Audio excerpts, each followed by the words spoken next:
What's going on, everyone? Welcome to another episode of The Sit Down.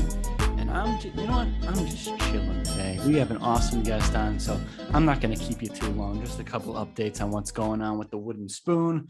We just shot so much content in San Gennaro this week. We shot it with Jackie Neese. She was freaking awesome. We did a scavenger hunt, so be on the lookout for that video exclusively on YouTube. We interviewed people. We got to talk to Curtis Sliwa. That dude was running for mayor. If you haven't seen him, you've probably seen him on TikTok or Instagram. He has a green beret. He was founder of the Guardians in New York City. It's like some like unarmed like force that just, it's like bully patrol almost, but but for all in New York City. But anyways, Curtis was a freaking awesome person to do content with. We were breaking each other's balls about who invented the telephone, and he was telling me about the Columbus statues across New York City and everything. So that video will be out probably, what's today? Oh, this podcast is probably dropping early. So that'll be out in a couple days on our YouTube channel.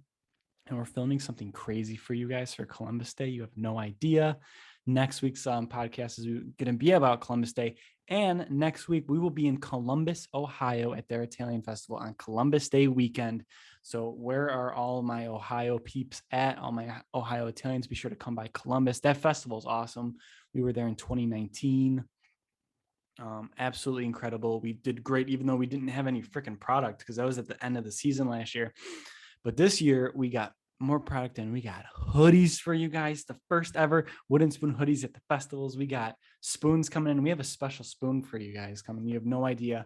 I can't wait to post about it. First, I've got to get it in first because I have to double check that I'll even have them for Columbus. But if not, we'll be on the website. So also get your Christmas presents right now for the wooden spoon. What are you guys doing?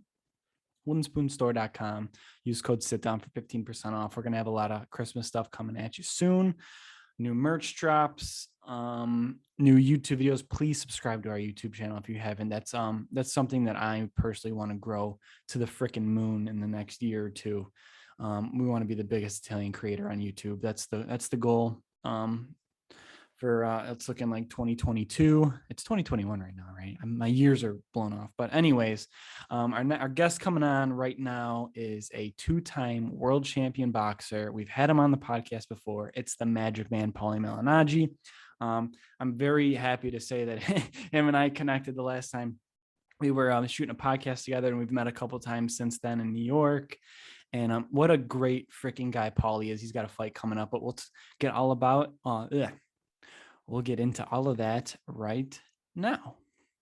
Awesome. So guys, I am joined with a guest that we've had on before, the two-time world champ, Paulie Malignaggi. How's it going, brother? I'm good, man. What's going on? How's it going? Nothing much, dude. I'm like pumped because I first had you on the podcast, and then since then we've connected twice in person finally. Yeah.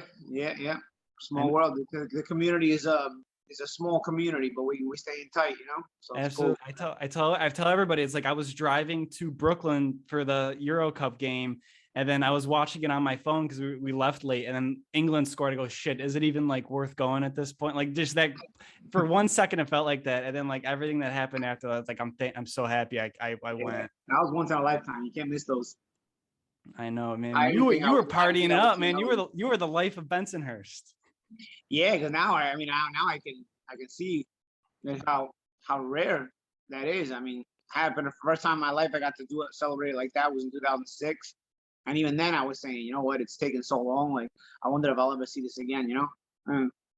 And this wasn't the World Cup, but the Euro Cup is, definitely deserves a huge celebration. So I was so happy that we got it. Yeah, it was freaking great. We were all drinking, having a good time. At one point, we were celebrating and somebody threw an air horn and it hit me right in the face. It was everybody's got a story from that day, man. No, I know. It was a freaking blast. Yeah, and I wasn't really too deep into soccer, but now I'm all about it because I was never really exposed to it back home in Buffalo, but it's a whole different universe now. Yeah, no, I've been following soccer since I'm 8 years old, man. It's I've been really, so I've gone through the pain of many World Cups and Euro Cups and even the leagues, the Italian league with our teams and playing international competitions and whatnot. So whenever one of our teams comes comes and has this kind of success, especially the national team. It's so special. It's such a matter of Sure. pride, you know. I know. I'm familiar with disappointment being a Bills fan my whole life. So Oh man, you're actually too young to see the great Bills teams, right? You no, were yeah, too. I was born like 2 years after all that. My dad tells me all. My dad and my mom tell me all about it. It was Yeah, I saw those Bills teams. I saw actually I was a big Giants fan when I watched American football, and I was that was one of the Super Bowls was against the Bills with that Scott Norwood kick. That was I remember that. I remember that game. I remember that whole game. I remember the lead up to the Super Bowl. I remember the Bills beat us during the regular season. And yeah. even though both teams were really good, the Bills had beaten the Giants during the season and playing them in the Super Bowl. It was crazy. What a time, man. Yeah, you guys had some good teams, fun teams. No, I know for sure, man. And yeah, and Then then I was rooting for you against Dallas. I couldn't stand the Cowboys, but you just couldn't beat them twice. Ah, can't stand the Cowboys. I know, man. Everyone, I think that's like a consensual. Everyone hates the Cowboys. The only what is silver lining with that is I don't know if the Cowboys have won one more Super Bowl since, I think 2 years later. And then that's it. The Cowboys have not won it since the 90s, you know? I know. For a guy I couldn't stand, though, I never had to see them win again after the mid 90s. I know. Yeah. I mean, the Bills are looking freaking sick now. Now it's fun to be a Bills fan. Really? I don't even watch it now. Yeah. We got to the AFC Championship last year, but now we got like a franchise quarterback finally, and Josh Allen and Stephon Diggs. Nice. Yeah, it's exciting, man. And then we connected at San Gennaro. How was the festival compared to like previous years? I mean, growing up in the city. It was good, you know. I mean, the festival now is sort of a mixed bag, you know. It was always very, very Italian. I mean, yeah, the stands are Italian, the area is Italian, but it's not, you know, it's a mixed bag. I think it's more of a celebration at this point of New York. It becomes more so than an Italian celebration. Yes, Italian started it, so it's based in Italian celebration, but I mean, when you look at the crowd there, it's a whole mixed bag, you know. Yeah, it's cool, but at the same time, I miss having our thing, you know. I do miss that, you know. But for sure. You know what? When I was in the Bronx, though, at that felt Arthur Avenue. I was there a couple weeks ago. That was like I felt like one of the most authentic. That reminded me of Boston because you told me on the last podcast, Boston, the North End is like the Italian neighborhood in the U.S.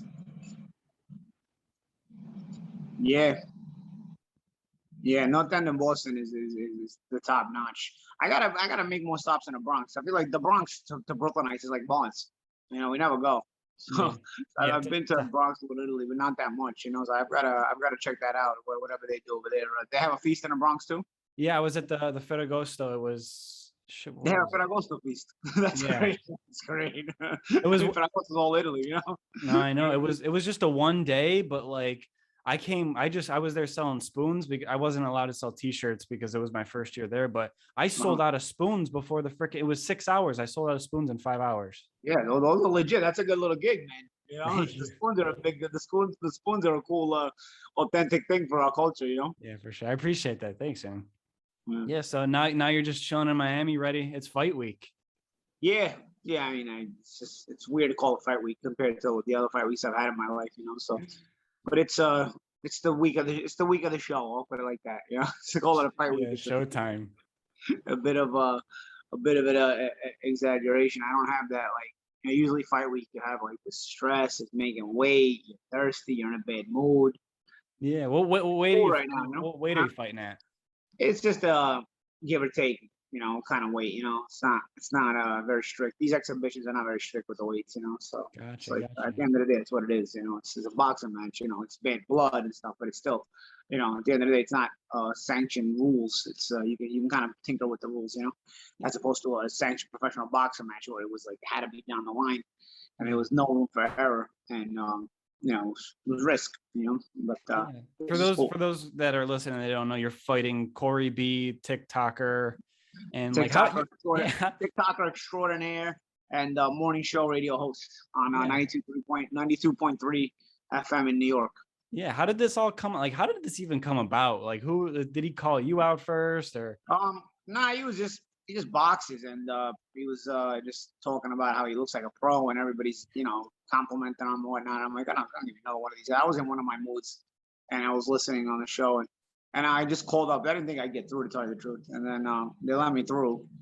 And I was like, and he was saying like people in the gym were saying like, oh, is he a pro? And I'm like, God, there's nobody in that gym would say that. I grew up in that gym. Like, there's been some very excellent fighters in that gym. Like, you're not impressing anybody to that extent that they're gonna say that, you know.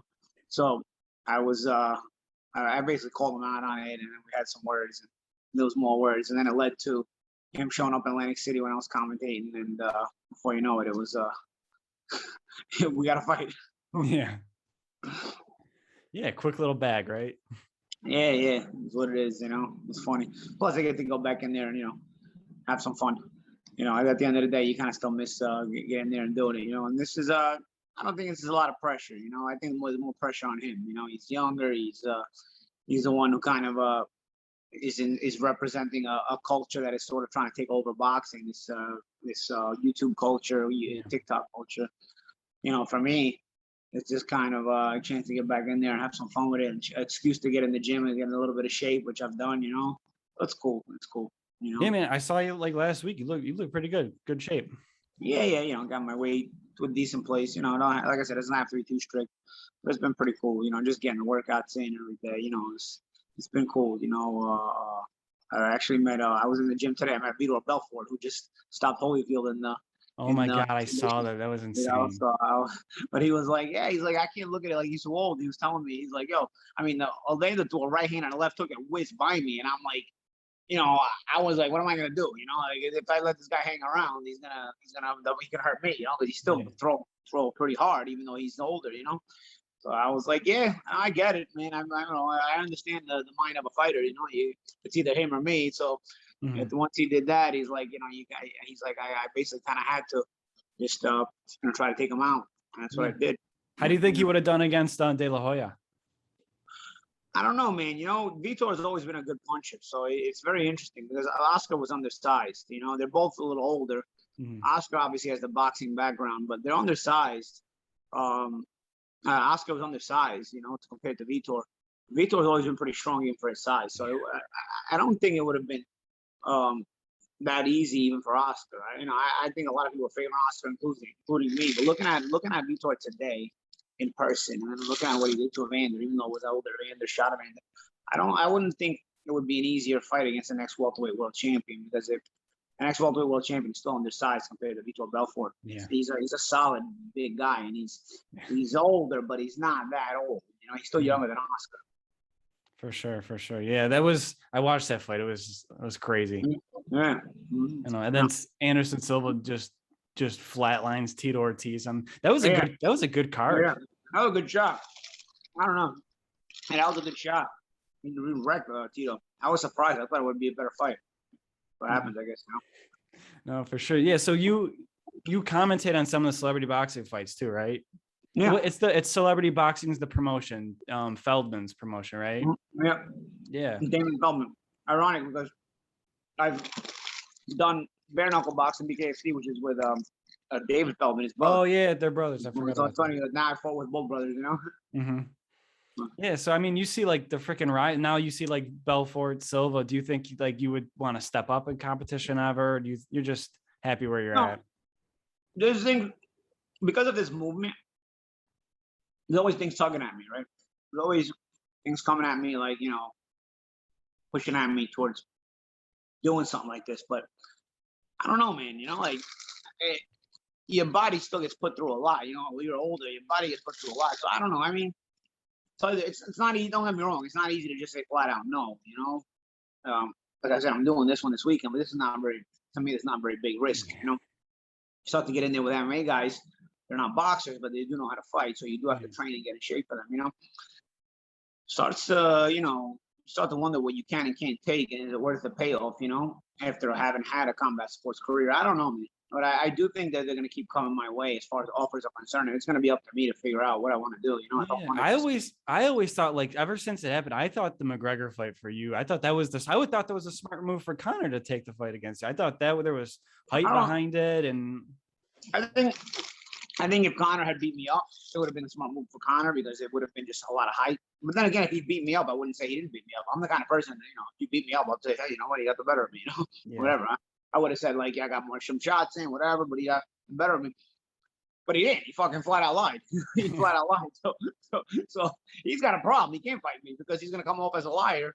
and it's gonna wreck his image more so than losing against anybody else. Anybody else he can lose, and they'll say, "Oh, well, that guy was good too." And there's not. Yeah. With me, it's like, wait, this is the guy you supposedly ragdolled. Now he's knocking you out. So it really looks bad. So I knew that was never gonna happen. I mean, now looking back with hindsight being 2020, you kind of space yourself away from it. It's been 4 years. He never showed any video. He never showed, he knows what he knows what I know. We both know what happened. So it's not gonna. That would never have been something smart. Plus, Conor can always get in there with anybody, and make money. Conor is the kind of guy, because the MMA fan base is the dumbest in pro sports. I always call them. He can keep losing it, and they'll still buy his fights. I think Conor and Jake Paul would be an amazing promotion. Oh, I know. Who do you think takes that one? I mean, Conor's so much smaller than him, but yeah, I mean, Conor's not that small. He's smaller, but Jake's not that good either. I saw him in the last fight. Where you got to go some rounds and you can actually see a fight. Jake's very limited. Yeah. So I don't know. Interesting. It'd be interesting. I'm not sure. It's a toss up, which is why I think it would sell well, and they may end up doing it. Yeah, I mean, I can't say I wouldn't buy it, or at least watch it somewhere. I think a lot of people would. I probably would too. It's still, it's entertaining. People almost have this allure with train wrecks and sideshows, and the YouTube generation coming into boxing is a bit of a sideshow. Conor McGregor's life is a train wreck, so it's like you got both in one spot. You're gonna gain a lot of curiosity. People are gonna want to watch. So it's I don't see why they wouldn't do it. Honestly, I'm hard pressed to think that eventually it wouldn't happen. We'll see. That's true. That always seems like something like that always seems like it figures itself out somehow. Yeah, and they don't have to rush it. They can keep going. Conor can lose to everybody and their mothers. And then at the end of the day, he goes, "Oh, well, that's the YouTuber, Conor should still beat the YouTuber, right?" And enough people will think so, and then they can make that fight too, So it's doable. I think it's doable. Yeah. I mean, I guess on a different note, on a more Italian note, what did you think of Vittori's last fight? Because that's somebody we talked about last time. Yeah, Marvin, I speak to Marvin here and there. He's a determined guy. I would love to see him get his championship. He dreams of it, and he really represents Italy really hardcore. Actually, I think his last post he was repping Italy hardcore, and his last Instagram post. He's always very proud Italian. I love that about him. Yeah, I mean, it's not like he didn't he's competitive. He's there. I think he's right there. He's got a crazy fight next time. He's fighting Paulo Costa, which that guy's a freaking animal too. So that's exciting. And he's able to beat good fighters. Just because you can beat Adesanya, Marvin can beat top fighters. Marvin can be a very good fighter. So it's just you come around. Sometimes it's timing in your life. He's coming around in the Adesanya time. So yeah, maybe it'll happen, maybe it won't. But I always root for Marvin, and I think even for a non-Italian, it's easy to root for Marvin. He's an entertaining guy. Yeah, he's a nut job too. It seems like he's hilarious. Yeah. Well, a lot of MMA guys are. Yeah, it's true.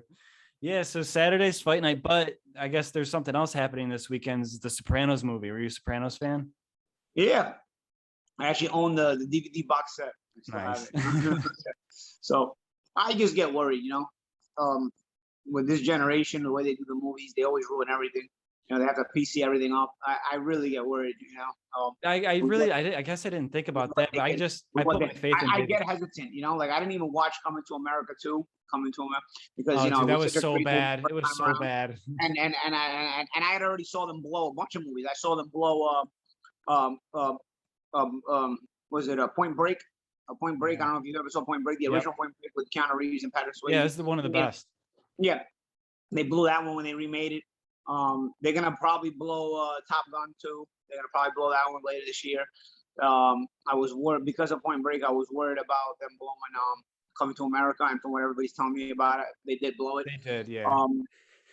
They actually found a way to ruin all comedy, all drama, all plot lines because everything's offensive. So because of that, you can't make a movie. You can't do anything. So what they're trying to do now is reach back into the past of the glory of the past and try to bring it back in for the nostalgia purposes. Maybe people will watch. That's what they're hoping for, but they suck. I don't know if people are watching. It's funny because I saw Dumb and Dumber 2, right? And that movie was horrible. But I saw what it sold. It made a ton of money because there was such nostalgia from the first movie which was amazing. That the movie ended up being a box office kind of big time draw. So I think based off the nostalgia, they hope that they sell. Then even if everybody says it sucked, if enough people watched it, the movie will make money. Because so you just need the nostalgia to grip people. So I refuse to get bought into the nostalgia because if I already know the movie's gonna suck, it's just gonna disappoint me. So I'd rather just not. I'd rather just not watch it. So just like I did with Coming to America, I'm gonna let everybody else watch The Many Saints of Newark, and I'm gonna see what I hear, and then from there I'm gonna go for it. Even because already The Irishman sucked to me. Everybody was like, Really? "Oh, it was like, to me The Irishman sucked." I mean, compared to what it could have been, to what they could have made it, and compared to old mafia movies, because I look at the potential the movie has. I look at the potential the movie had. The movie had more potential than what it ended up becoming. But you can't say certain things, you can't do certain things, you can't show certain things. So at the end of the day, I was like, yeah, I watched it, and I was like, okay, it's all right. For today, it's all right. But I was like, it wasn't like blow me away. Like I'm friends with Nick Turturro, who's a Hollywood actor. He's been in a bunch of movies, great. And he was like, "Oh, I saw Irishman twice. You got to watch it, Paulie." So I took his word for it. Nick is an actor because he's done a lot of stuff. I watched the movie. I'm like, this movie sucked. It's like this movie sucked, man. I was like, I wouldn't say it sucked. Listen, I think that's going hardcore to say it sucked, but it wasn't what you would expect. Like every mafia movie when I was a kid was blockbuster to me, man. Me and the cult. Like even if it wasn't blockbuster to other people, it was great. I love everything. Even the later ones like Donnie Brasco, I loved it. Like Goodfellas, Casino, obviously I loved it. All of them. Where does Bronx Tale rank for you? Bronx Tale's a great one too. Bronx Tale ranks right up there, man. It's just that was the prime of those Italian movies in general. The Italian mafia movies in general. That was the prime. Even a movie that didn't get a lot of credit back in the day, because there were so many good mafia movies, like Mobsters, for example, with Christian Slater. I know Mobsters. That was a good one. That movie's better than Irishman. You know what I'm saying? That movie's better than the Irishman. You know what I'm saying? Like, or Once Upon a Time in America. You know what I'm saying? Where it doesn't with Robert De Niro. Once Upon a Time in America. That movie's better than the Irishman. You know what I mean? But because there was so many good mafia movies back then, some of those lesser good ones that are still great, but they're not as great, they kind of fall to the second rate. But they were still great. You compare them to the Irishman or anything that comes out today, they blow it away. You know what I'm saying? But because you have nothing, you have no competition today. When one of them comes out, you're like, oh, we gotta watch this movie. You actually don't, bro. The movie sucks. You don't have to watch it. You know what I mean? So, I don't know. That for me, there was a great time in movies. And then it kind of just passed over. Unfortunately, but I have my fingers crossed. I have my fingers crossed with Many Saints in Newark because again, it's one of those movies with so much potential. You could do so much. You can do so much with that. You can also find a way to blow it, but you can do so much with that. And that I hope they don't find a way to blow it. I really do. I've got my faith in David Chase. I guess he did have like, I saw an interview with him. He had like words with HBO and they were in arguments back and forth, but and HBO is not exactly your a network that is going to go away from the narrative of the public. They're actually one of the networks at the forefront of the movement. So it's hard, what you're going to show, what you're not going to show. It's hard, It's funny because not just Italian movies. Obviously, I talked about Point Break. I watched Creed 2. You got Drago's son in Creed 2.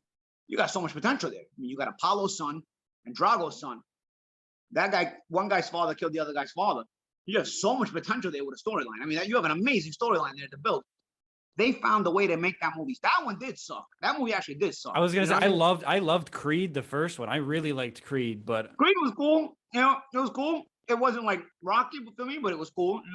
It was good enough that I went to watch Creed 2. And I thought Creed 2 had potential to be better than Creed 1. And I thought Creed 1 was okay, So I went to go watch Creed 2 with this amazing storyline, because Rocky 4 was my favorite Rocky. So with this amazing storyline, and I was like, I almost walked out of the theater, bro. It was that bad. It was horrible. It was horrible. I couldn't believe how bad they made that movie. It was horrible. The director, whoever, they should shoot that guy. And he should never be allowed to ever write a movie, a book. He shouldn't be able to even sign a check, man, for the rest of it. Whoever did that to that movie. Unbelievable. That's funny. Okay, here's a quick question that just came to my mind. What's your favorite boxing movie, and then which one's the most authentic in your eyes? My favorite boxing movie is Raging Bull. Raging Bull. Yeah, Raging Bull, my favorite boxing movie.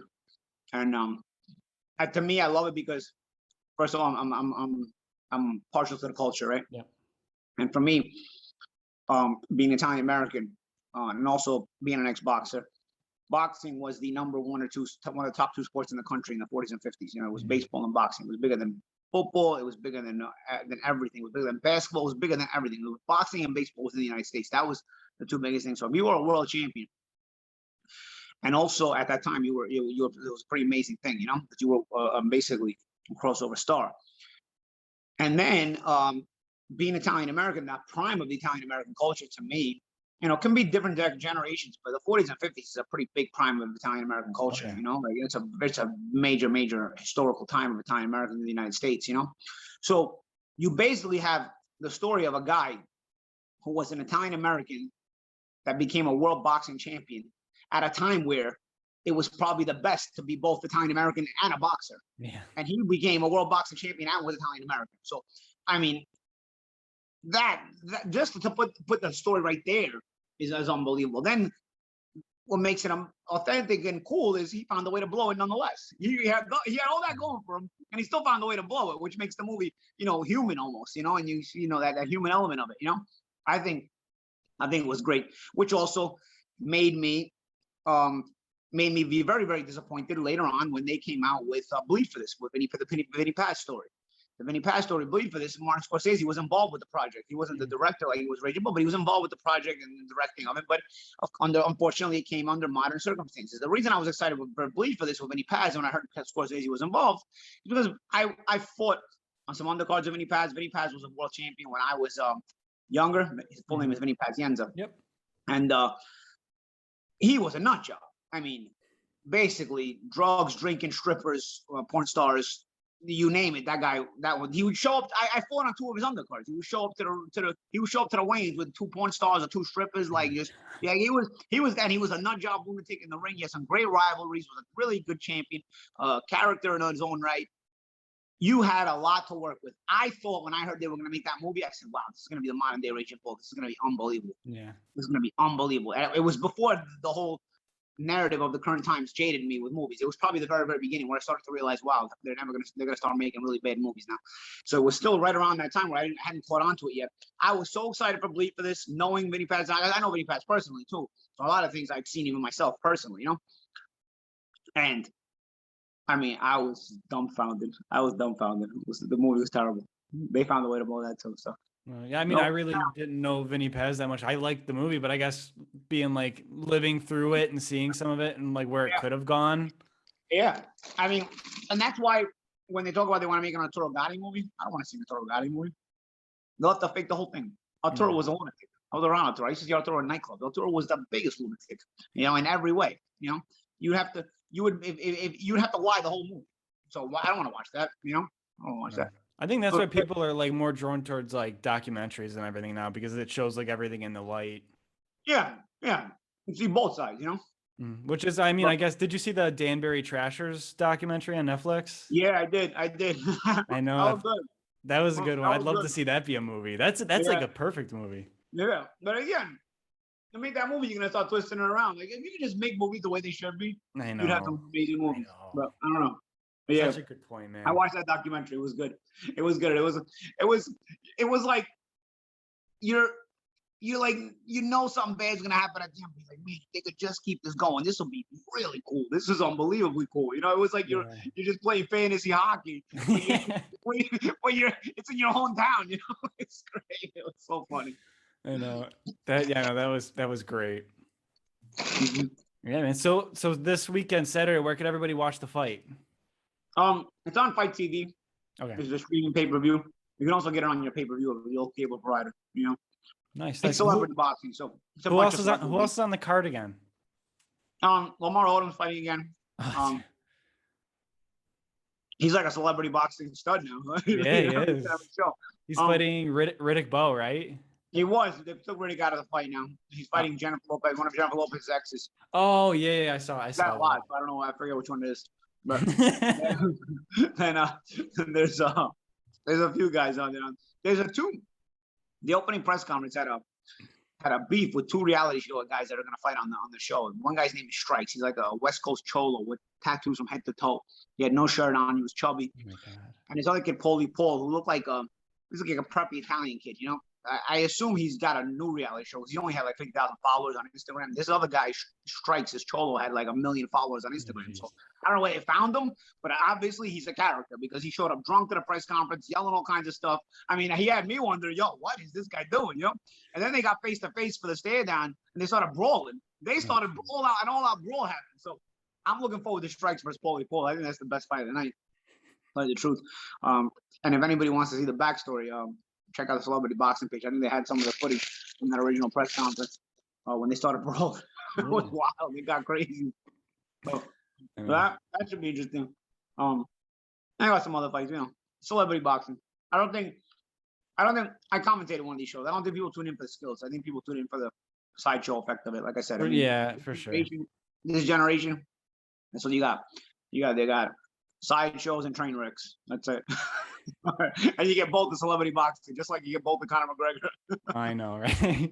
Any predictions for your fight? We're gonna see quick knockout, drawn out knockout. I don't think you're gonna see a quick knockout because I want to kind of drag Corey and show him what boxing is. If you take him out too early, or if you even try to take him out too early, you're gonna do him a favor, right? So I want to just show him and all his fans and everybody, you know, what boxing is. You know, you don't play boxing. We say you don't play boxing. It's the same we say. You know, you play soccer, you play football, we don't play boxing, you do boxing, right? So I want to kind of just put that in there and kind of drag him out and see how long he can handle that pressure where I'm just letting him dangle, just doing enough to torture him but stay in the fight. You know, I don't get it either because like I remember like one of the first times like I went into a boxing gym, Ray Casale, shout out to Casale's in Niagara Falls. Like I did body work with Nick Casale, who's over 20 something wins as a professional. And like, that's scary to me. Just doing body work.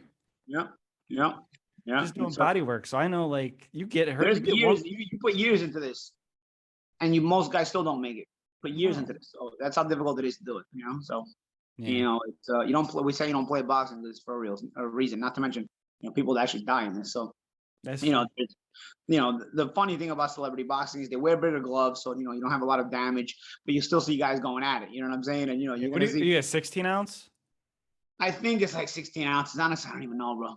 No, but I know they're bigger because I watched I worked the show last time, so it's nice because nobody's gonna get seriously damaged. Yeah. But they're gonna throw each other a nice beat. You know because they don't know how to fight, so they don't know how to defend themselves. So a lot of shots are gonna land. You know, so it's gonna be fun. It's gonna be fun to watch. Not just my fight. Honestly, I don't think my fight's gonna be that good to watch. I think it's gonna be pretty one-sided. But I think there's gonna be some fun little beefs on the show. And you know, the commentating is always pretty raw. Last time I commentated with Ice-T. I think this time Ice-T and his wife Coco. This time I think they got Benzino and some other guys. So I don't know. I don't know what to expect. But you know, it's a night of entertainment. Put it that way. Well, I'm excited to watch, man. I wish you the best of luck. I hope you have some fun out there in Florida. Soak up the sun a little bit. Absolutely. That's what I'm here for. Yeah, get that bag, man. Everybody else, make sure you tune into the Fight Saturday, Fight TV. Follow Paulie on all of his Instagram, but it's Paulie Malignaggi. Paulie Malignaggi, Instagram, Twitter. Fight TV is FITE, not FIGH. Yep, FITE. It'll be in the description here. FITE TV. And you can they also have an Instagram page with a lot of followers. FITE TV. Yeah. Awesome, man. Well, dude, I can't thank you enough for coming back on the show. It's been a blast getting to know you, man. I really appreciate it. Oh, awesome, man. And I'm sure I'll run into you again soon enough. Absolutely, man. All right, man. Take it easy. Good luck. Bye. Well, guys, that is this episode of The Sit Down. Thank you so much for watching. Be sure to subscribe to our YouTube channel. Follow us on Instagram, TikTok, Facebook, Twitter, everything there. Most importantly, YouTube. Let's start building the YouTube channel up. But thank you guys so much for watching. Shop thewoodenspoonstore.com. Use code SITDOWN for 15% off. And we will see you in the next episode. Ciao.